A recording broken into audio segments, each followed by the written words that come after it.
ನಾನು ಆಡ್ಬೇಕಾದ ಜಗಳ 8 ವಾರ ಆಡ್ಬಿಟ್ಟಿದೀನಿ. ಈಗ ಆಡ್ತಿದಾರೆ ಆಡ್ಬೇಕಾದ ಜಗಳ 8 ವಾರ ಆಡ್ಬಿಟ್ಟಿದೀನಿ. ಈಗ ಆಡ್ತಿದಾರೆ ಏನ್ ಟೀಕ್ ಹೋಗು ಅಂದ್ರೆ ಯಾರು ಕಂಪ್ಲೇಂಟ್ ಮಾಡ್ಬೇಕು ಮಾಡಿ. ನಾನು ವರ್ಡ್ಸ್ ಮೇಲೆ ಕಂಟ್ರೋಲ್ ಇಟ್ಕೊಳ್ಳಿ.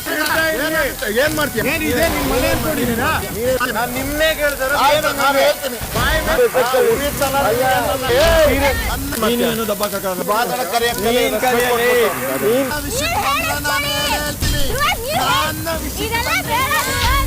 ಕಾರಲ್ಲಿ ಹೋಗ್ತಿರ್ಬೇಕಾದ್ರೆ ಅಲ್ಲೇ ಒಂದು ಗೌರ್ಮೆಂಟ್ ಬಸ್ ನಿಲ್ಲಿಸ್ತಾರೆ, ಪ್ರೀತಿ ಕೊಡ್ತಾರೆ, ಎಲ್ಲ ಹೋಗ್ತಿರ್ಬೇಕಾದ್ರೆ ಮಂಜಣ್ಣ ಅಂತಾರೆ. ಅಂದ್ರೆ ಅಷ್ಟು ಕೊಟ್ಟಿದೆ ಬಿಗ್ ಬಾಸ್. ನಾವು ಸತ್ತು ಮೇಲೂ ನಮ್ಮ ಒಂದು ವಂಶ ಪರಂಪರೆ ನೋಡುವಂತ ಒಂದು ಮೆಮೊರೀಸ್ ಕೊಟ್ಟಿದೆ. ಕರ್ಮಗಳನ್ನ ಕಳೆದಂತ ಜಾಗ ಇದೆ. ಈ ಮನೆ ನನಗೆ ತಲೆ ಎತ್ತಿ ನಿಲ್ಲೋ ಹಾಗೆ ಮಾಡಿದೆ ಈ ಶೋ. ನನಗೆ ಸೀಸನ್ 11 ಬಂದಿಲ್ಲ ಅಂತಿದ್ರೆ ನನ್ನ ಲೈಫಲ್ಲಿ ಬಿಗ್ ಬಾಸ್ ಯಾರಿಗೇನು ಕೊಟ್ಟಿದೆ ಗೊತ್ತಿಲ್ಲ, ನನಗೆ ಪುನರ್ಜನ್ಮನೆ ಕೊಟ್ಟಿದೆ. Bigg Boss I love you so much till my last breath.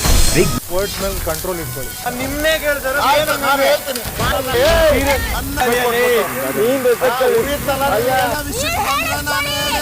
Big boss